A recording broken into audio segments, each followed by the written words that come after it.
বৈশ্বিক ও প্রাকৃতিক নানা সংকটের মধ্যেই সরকার জনগণের সামাজিক সুরক্ষা অব্যাহত রাখার চেষ্টা করছে বলে মন্তব্য করেছেন বিএনপির ভারপ্রাপ্ত মহাসচিব রুহুল কবির রিজভী।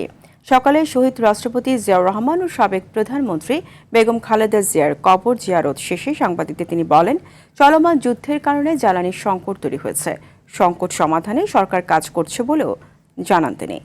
শামীম চৌধুরী রিপোর্ট।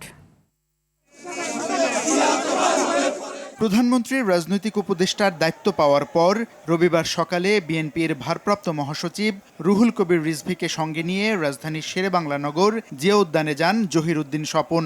সেখানে শহীদ রাষ্ট্রপতি জিয়াউর রহমান ও সাবেক প্রধানমন্ত্রী বেগম খালেদা জিয়ার কবরে শ্রদ্ধা জানান তারা। শ্রদ্ধা নিবেদন শেষে সাংবাদিকদের সঙ্গে বিদ্যমান জ্বালানি সংকটের বিষয়ে কথা বলেন বিএনপির ভারপ্রাপ্ত মহাসচিব রুহুল কবির রিজভী। যে জ্বালানি সংকট যেটি হয়েছিল সেটি যে সরকারের কারণে নয়, সেটি দেশবাসী দেখেছে, আপনারাও দেখেছেন। মহেশখালীতে ভাসমান যে টার্মিনাল, সেটার যে ত্রুটি হয়েছিল সেটা সম্পূর্ণরূপে সারাই করা হয়েছে, ঠিক হয়ে গেছে, এবং এলএনজি ভর্তি কার্গো ইতিমধ্যে এসে পৌঁছেছেন এবং সরবরাহ চলছে।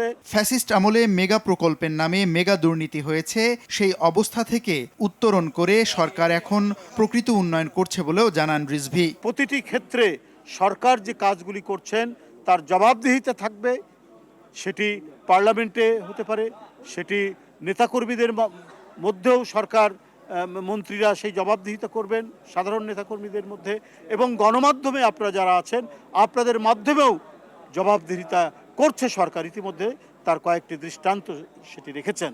যথাসময়ে মেয়াদ উত্তীর্ণ জেলা বিএনপি ও সহযোগী সংগঠনগুলোর সম্মেলন অনুষ্ঠিত হবে বলেও জানান দলটির ভারপ্রাপ্ত মহাসচিব। নেতাকর্মীদেরকে একত্রিত করে আমাদের সাংগঠনিক কাঠামোকে আমরা মজবুত করে তুলব। শামীম চৌধুরী, RTV, ঢাকা।